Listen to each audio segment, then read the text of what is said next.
আছে মনে করেন না মানে ভাইয়া মূলে 2-3 কেজি মানে ব্যাটারি কিনবো নিয়ে ব্যস্ত আছে না আমাদের আইব বাসা মানে তোলা বন্ধ করে দিয়ে বসতে থাকো আমার চালান গেছে যাকে আর কি। তো টাকা টমেটো খরচ চালিয়ে পরে এই ক্ষেতটায় আমার করে কমসে কম 20,000 টাকা খরচ হয়েছে।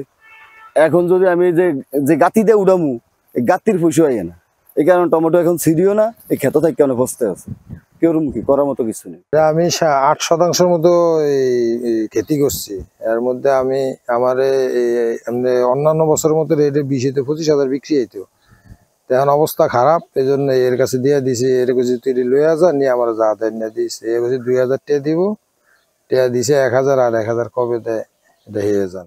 করছে মনে করেন না পাস করা টমেটো করে অনেক ইয়া পাইতে আসি না, পয়সা পাইতে আসি না। মাত্র টেরি যাইতে আছে 25 কেজি, টেরি যাইতে আছে 30 কেজি, টেরি যাইতে আছে 100 টাকা, 90 টাকা, 40 টাকা। তাতে আমাকে কোনো কৃষকের কোনো লাভ হইতে আসে না, সবই তো লোকসান। আমাদের কৃষক মরিয়া গেছি তো ওই যে টমেটো খেতি করছি, হুট খেতি করছি, আলু খেতি করছি, সব হইতে দাম কম। হ্যাঁ, আলু বেশ থাকে না, টমেটো বেশ থাকে না। টমেটো 1 ক্যারেট 100 টাকা, হন 80 টাকা। এই ঈদে জামা জুতো অ্যাক্সেসরিজের ডিসকাউন্ট। কৃষি বিপণন অধিদপ্তর থেকে নিয়মিত বাজার মনিটরিং কার্যক্রম পরিচালনা করে থাকি। পাশাপাশি বাজার সংযোগ, কৃষকদের বাজার সংযোগ, এটা আমাদের কৃষি বিপণন অধিদপ্তরের একটা অন্যতম কাজ। কোনো কৃষক যদি কোনো প্রোডাক্ট উৎপাদন করে বিক্রি না করতে পারে, সেক্ষেত্রে সে আমাদের কৃষি বিপণন অধিদপ্তরে যোগাযোগ করলে আমরা বিভিন্ন সুপার শপ অথবা আড়তদার বা বিভিন্ন পাইকারি বাজারে বিক্রির ব্যবস্থা করে থাকি এবং আমরা সর্বোচ্চ চেষ্টা করে থাকি যাতে কৃষকরা এতে ক্ষতিগ্রস্ত না হয়। তো আমি যেটা জানতে পারলাম, চাঁদপুর জেলায় টমেটোর উৎপাদন ভালো এবং দাম কমার কারণে কৃষক বিক্রি করতে পারতেছে না।